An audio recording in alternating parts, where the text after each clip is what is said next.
Friends, इस video में पढ़ने वाले हैं class 11th math chapter 4 complex number. तो इंट्रोडक्शन पढ़ेंगे इस वीडियो में। What is complex number?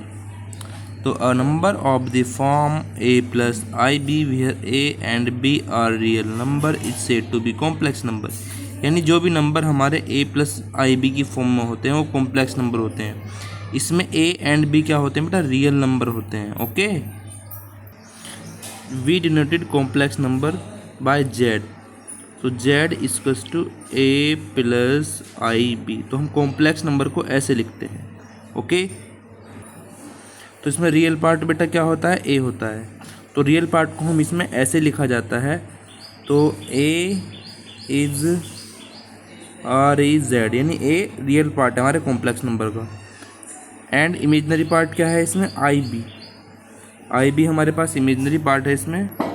So we say that B is I M Z, यानी बी हमारे पास में इमेजनरी पार्ट होता है। ओके, तो कोई भी कॉम्प्लेक्स नंबर होता है वो ए प्लस आई बी की फॉर्म में होता है, जिसमें ए हमारा रियल नंबर होता है और बी हमारा इमेजनरी नंबर होता है। ओके, अब स्टूडेंट्स एडिशन सीखते हैं। हम कॉम्प्लेक्स नंबर को कैसे ऐड करते हैं, सब्ट्रैक्ट कैसे किया जाता है, मल्टीप्लाई कैसे किया जाता है, डिवाइड कैसे किया जाता है। तो फर्स्टली एडिशन करेंगे, एडिशन ऑफ कॉम्प्लेक्स नंबर। तो पहले एडिशन करने वाले हैं। तो let us take an example. हमने एक एग्जांपल ले लेते हैं। हमने Z1 एक कॉम्प्लेक्स नंबर माना है जो a प्लस आई बी है, एंड दूसरा नंबर हमने Z2 माना है जो हमारा C प्लस आई डी है। तो हमें दोनों को ऐड करना है, Z1 plus Z2। How we add? तो हमने रियल पार्ट एक साथ लिख लेना होता है और इमेजनरी पार्ट हमने एक साथ लिख लेना होता है। b प्लस डी, आई दोनों में कॉमन है तो आई। सिमिलरली ऐसे एडिशन होता है हमारा। ओके, सब्ट्रैक्शन भी सेम तरीके से होगा। इनका डिफरेंस भी क्या होता है? कॉम्प्लेक्स नंबर का डिफरेंस भी बाय सेम मेथड से होता है। जैसे हमने Z1 हमारे पास a प्लस आई बी माना है हमने, और Z2 हमने कोई भी नंबर ले लेते हैं, c प्लस आई डी ही ले लेते हैं। If we subtract Z1 minus Z2 we get a minus c, यानी रियल पार्ट एक साथ सब्ट्रैक्ट होंगे और इमेजनरी पार्ट एक साथ सब्ट्रैक्ट होंगे। ठीक है ना? माइनस b माइनस सी आई। ओके, ये हमारा सब्ट्रैक्शन। तो मल्टीप्लिकेशन पहलाता है क्लोजर लॉ। यदि स्टूडेंट्स हम Z1 और Z2 कोई दो कॉम्प्लेक्स नंबर लेते हैं, यदि उनके प्रोडक्ट करते हैं Z1 multiply by Z2, it is also a complex number. It is also complex number means यदि कोई भी दो कॉम्प्लेक्स नंबर की हम मल्टीप्लाई करेंगे तो हम रिजल्ट भी कॉम्प्लेक्स नंबर मिलेगा। सेकंड हमारा आता है कम्यूटेटिव लॉ। कम्यूटेटिव लॉ लिख लेते हैं पहले इसको। कॉम्पिटिटिव लॉ, जैसा कि आप सभी जानते हो कॉम्पिटिटिव लॉ आपने पढ़ रखा है। हम मल्टीप्लिकेशन की बात कर रहे थे। If we take Z1 and Z2 two complex number, if we multiply Z1 and Z2 it is equal to Z2 multiply by Z1। तो ये हमारा कॉम्पिटिटिव लॉ होता है मल्टीप्लिकेशन के लिए। यानी हम किन्हीं दो कॉम्प्लेक्स नंबर की मल्टीप्लाई करते हैं, यदि उनका ऑर्डर चेंज करके मल्टीप्लाई करते हैं तो result will be same. Okay, and same for associative law. Associative law आप सभी जानते हो, इसमें 3 नंबर्स की बात की जाती है। एसोसिएटिव नंबर की जब हम बात करते हैं, एसोसिएटिव प्रॉपर्टी की बात करते हैं, और हम मल्टीप्लाई की बात कर रहे हैं तो आप जानते होंगे, यदि फर्स्टली हम we multiply Z1 on Z2, after that we multiply by Z3 and now if we multiply Z1 multiply by Z2 multiply Z3, result will be same. यानी हम दो नंबर की स्टार्टिंग में मल्टीप्लाई करते हैं, थर्ड की बाद में, और ऑर्डर चेंज करके उन्हीं 3 नंबर की फिर से मल्टीप्लाई करते हैं तो result will be same. That is associative law. तो बेटा मल्टीप्लिकेशन लॉ के लिए हमारा जो Z होता है इसमें 1 प्लस 0 आई की फॉर्म में होता है। कॉम्प्लेक्स नंबर जो होता है 1 प्लस 0 आई की फॉर्म में होता है। तो हम कह सकते हैं हमारी मल्टीप्लिकेटिव आइडेंटिटी क्या होती है? कॉम्प्लेक्स नंबर में 1 होती है। Okay, clear? Now next is multiplicative inverse.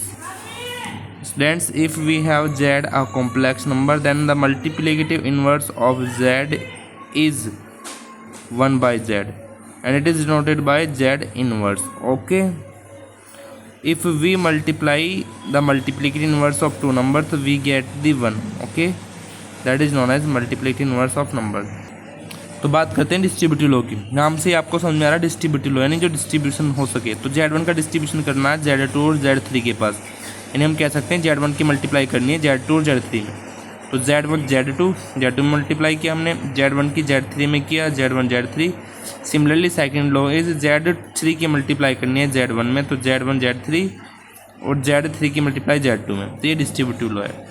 तो ऐसे हम मल्टीप्लिकेशन करते हैं हमारे कॉम्प्लेक्स नंबर का, एडिशन सब्ट्रैक्शन सब हमने सीख लिया है। तो फ्रेंड्स सिमिलरली डिवीज़न भी ऐसे ही होगा। तो अब हम पावर ऑफ i सीखते हैं, यानी i जो होता है इमेजनरी नंबर, हमारा कॉम्प्लेक्स नंबर में इमेजनरी जो पार्ट होता है उसको कैसे, उसकी पावर का बहुत इंपॉर्टेंट रोल होता है, इसको देखते हैं। तो आप सभी को एक वैल्यू याद रख लेनी है, i² की वैल्यू कितनी होती है -1। यदि आपसे i की क्यूब की वैल्यू पूछी जाए तो it can be written as i² into i. तो हम i की क्यूब को क्या लिख सकते हैं, i² इंटू आई लिख सकते हैं। और हम सभी जानते हैं i² की वैल्यू -1 होती है और i ऐसे ही रहेगा। तो i की क्यूब की वैल्यू क्या बनेगी, तो -i बनेगी। Okay, similarly we solve the value of i की पावर 5।